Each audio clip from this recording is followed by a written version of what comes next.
My mom ditched us to find herself and came back 20 years later giving me parenting advice. She called me screaming after I gave her my last gift. My mother left when I was 16, walked out on 4 kids. I was the oldest, my youngest brother only 7. She left a note saying she needed to find herself, that motherhood was suffocating her dreams. Dad worked nights to keep us fed while I raised my siblings, helped with homework, packed lunches, and went to parent-teacher conferences pretending to be older than I was. She never sent money, never called to check if we had food. My little brother stopped asking when mommy was coming home after the first year. When dad died of a heart attack when I was 23, I became the legal guardian. I worked days, studied nights, and raised my siblings right. They all turned out great. College degrees, steady jobs, one even started a business. When I had my own 2 kids, I promised myself they'd never feel abandoned. We're not rich, but my kids know they're loved. We eat dinner together every night, help with homework without being asked, and show up for every single event. Meanwhile, my mother was living who knows where, occasionally showing up on my aunt's social media, in Vegas, Miami, with new boyfriends, talking about her journey of self-discovery. She never once asked about the kids she left behind. Then, 6 months ago, she showed up at my grandmother's house, 53 and broke,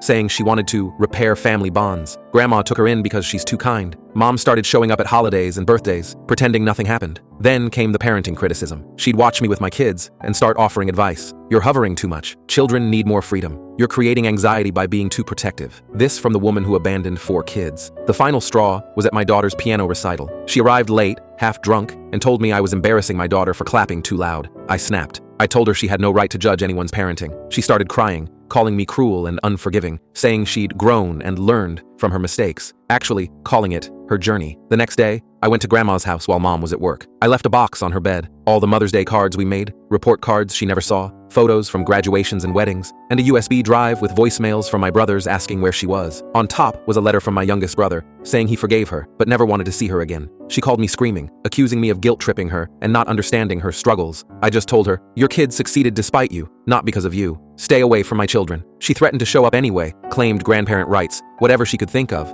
I reminded her that abandonment was documented, and courts don't favor parents who disappear for 18 years. Now she's locked in Grandma's guest room, crying about how we all hate her. Good. Maybe now she'll stop trying to teach me how to be the parent she never was.